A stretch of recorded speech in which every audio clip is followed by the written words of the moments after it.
नमस्कार मंडळी, मी व्यंकटेश दिवाकर. बऱ्याच दिवसानंतर माझ्या व्हिडिओमध्ये तुमच्या सर्वांचं स्वागत. आणि आज मी आलेलो आहे आमच्या शाळेतील जिल्हा परिषद प्राथमिक शाळा केळी येथे दरवर्षीप्रमाणे याही वर्षी आनंद नगरीचं आयोजन केलेलं आहे. आणि त्याचसाठी या व्हिडिओमध्ये आपण बघूयात नेमकं कशाप्रकारे शाळेनं या आनंद नगरीचं आयोजन केलेलं आहे, विद्यार्थ्यांनी या आनंद नगरीत कशाप्रकारे सहभाग घेतलेला आहे, काय काय विकण्यासाठी आणलेलं आहे, हे सर्व या व्हिडिओच्या माध्यमातून आपण बघणार आहोत. तर चला.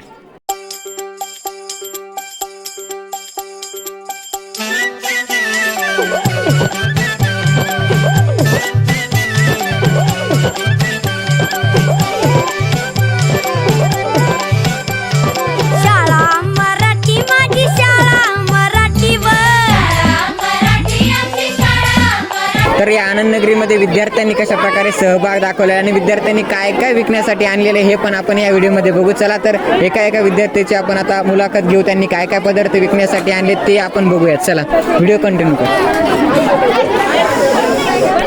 काय नाव तुझं? साईनाथ निवास सांगळे. साईनाथ, काय आणलेस तू? कोणत्या वर्गात आहेस? कोणत्या वर्गात? 7वी मध्ये. काय आणलेस विकण्यासाठी? पॅटीस. किती झालं विकलं? किती विकलं तुझं? सगळं विकलं काय? सगळं झालं. याने पॅटीस आणलं होतं आणि याचं पॅटीस पूर्ण इथे संपलेलं आहे आणि पूर्ण विकलेलं आहे. किती कमाई झाली तुझी आज? 350 झाले का? 300-350 रुपये यांनी आज ह्याच्या कमाई केलेली आहे. आणि जे स्टॉल लावला होता पॅटीसचा त्यावर याने आज 300 ते 350 रुपये कमाई केलेली आहे. इथं अजून बरेच विद्यार्थ्यांनी स्टॉल मांडलेला आहे. अजून एक विद्यार्थी आहे. काय नाव तुझं पूर्ण? बालासाहेब सांगळे. प्रणव सांगळे. कोणत्या वर्गात आहेस? तिसरी मध्ये. काय आणलंय विकण्यासाठी आज? आप्पे. किती झाली कमाई आतापर्यंत? 300-350 रुपये यानं आप्पे आणले होते विकण्यासाठी. आणि आप्पेच्या कमाईतून त्याने 300 ते 350 रुपये कमाई केलेली आहे. अजून बऱ्याच विद्यार्थ्यांची मुलाखत आपण घेणार आहोत. तर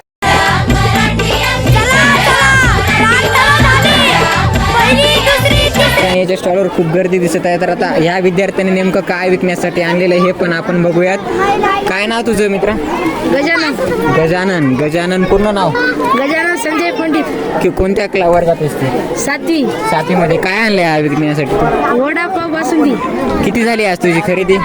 विक्री 700-800 रुपये. 700-800 रुपयाची विक्री याची झालेली आहे. याने आज वडापाव आणला होता आनंद नगरीत विकण्यासाठी आणि याची आज 700 ते 800 रुपये कमाई झालेली आहे. अशा प्रकारे या विद्यार्थ्यांनी इथे सहभाग घेतलेला आहे. खूप चांगला प्रतिसाद या आनंद नगरीला या सर्व विद्यार्थ्यांनी दिलेला आहे. तर जिल्हा परिषद प्राथमिक शाळा केळीचे सर्व शिक्षक वृंद माझ्यासोबत इथे उपस्थित आहे. आणि आनंद नगरीचं कशा प्रकारे त्यांनी आयोजन केलेलं आहे, विद्यार्थ्यांचा प्रतिसाद त्यांना कसा मिळाला आहे, या सर्व गोष्टी आपण त्यांच्याकडून जाणून घेणार आहोत. माझ्यासोबत सर आहे. सर, काय सांगाल कशा प्रकारे विद्यार्थ्यांनी या आनंद नगरीत सहभाग घेतलेला आहे, कशा प्रकारे आयोजन केलेलं आहे आणि नेमका आनंद नगरीचा उद्देश काय हे सर्व थोडक्यात सांगा. नमस्कार. आमची जिल्हा परिषद प्राथमिक शाळा केळी, आमचे मुख्याध्यापक, आमचे SMC आणि आमचे सर्व सहकारी शिक्षक, आमचे या सर्वांच्या सहकार्याने आम्ही आनंद नगरीचे आयोजन केलं आहे. आज प्रजासत्ताक दिन आहे. या निमित्त मी आधी सर्वांना प्रजासत्ताक दिनाच्या हार्दिक शुभेच्छा देऊ इच्छितो. या प्रजासत्ताक दिनी आम्ही आनंद नगरीचे आयोजन केले आणि यामध्ये विद्यार्थ्यांनी 37 स्टॉल लावलेले आहेत. या 37 स्टॉलमध्ये वेगवेगळ्या प्रकारचे खाद्यपदार्थ, गेम्स आणि भाजीपाला याचं त्यांनी स्टॉल लावलेले आहेत. यामध्ये विद्यार्थ्यांना आम्ही अशा प्रकारचे ॲप्रॉन आणि टोपी, मास्टर शेफ असा एक गणवेश दिलेला आहे, जो त्यामुळे विद्यार्थ्यांना अजून उल्हास आला पाहिजेत आणि एक आनंद नगरीची जी शोभा वाढली पाहिजे असं नियोजन केलं आहे. आणि गावकऱ्याचे जे सहकार्य ते अतिशय चांगलं सहकार्य आहे. यामध्ये गावकरी भरपूर खरेदी करत आहेत. सकाळपासून ते आत्तापर्यंत भरपूर वेळ झाला, जवळपास 2 तास झालेले आहेत. अजून खरेदी सुरू आहे. आणि ज्यांचे पदार्थ अतिशय चविष्ट होते आणि चांगले होते ते पदार्थ आतापर्यंत संपलेले आहेत आणि आता बाकीचे स्टॉलवरती सुद्धा संपत आलेले आहेत. गावकरी सहकार्य आणि विद्यार्थ्यांचा जो उल्हास आहे तो इथं आपल्याला पाहायला मिळतो. आणि इथं गावकरी आणि पालक आणि आमचे SMC सदस्य या सर्वांनी आम्हाला सहकार्य केले. आम्ही ह्याचं नियोजन 2 दिवसापासून करत आहोत. यामध्ये विद्यार्थी जे आहेत यांनी अतिशय उत्साहाने सहभाग घेतलेला आहे.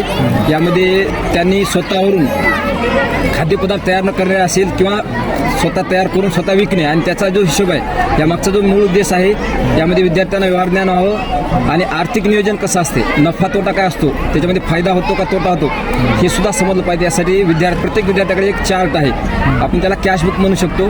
त्या कॅशबुकमध्ये त्या विद्यार्थ्यांनी काय विकलं आहे त्याचं, खरेदीदाराचं नाव, त्यांनी खरेदी केलेले नग किंवा प्लेट आणि त्याचा रक्कम असा एकूण हिशोब त्या चार्टमध्ये आहे. अशा प्रकारे या आनंदनगरीचं आयोजन करण्यात आले, यामध्ये सर्वांचं सहकार्य. अशा प्रकारे ही शाळा नेहमीच वेगवेगळे उपक्रम राबवत असते. आजही दरवर्षीप्रमाणे यांनी आनंदनगरीचा हा उपक्रम राबवलेला आहे आणि वेगवेगळे स्टॉल विद्यार्थ्यांनी इथे लावलेले आहेत. व्यावहारिक ज्ञान विद्यार्थ्यांना प्राप्त हो हाच या आनंदनगरीचा उद्देश असतो आणि ह्या शिक्षक वृंदांनी हे सगळं व्यवस्थित आयोजन केलं आणि विद्यार्थ्यांनी यात चांगला प्रतिसाद यांना दिलेला आहे. अशा प्रकारे या आनंदनगरीचं आज या शाळेमध्ये या सर्व शिक्षक वृंदांनी, विद्यार्थ्यांनी आणि गावकऱ्यांच्या सहवासाने ही आनंदनगरी इथे साजरी झालेली आहे.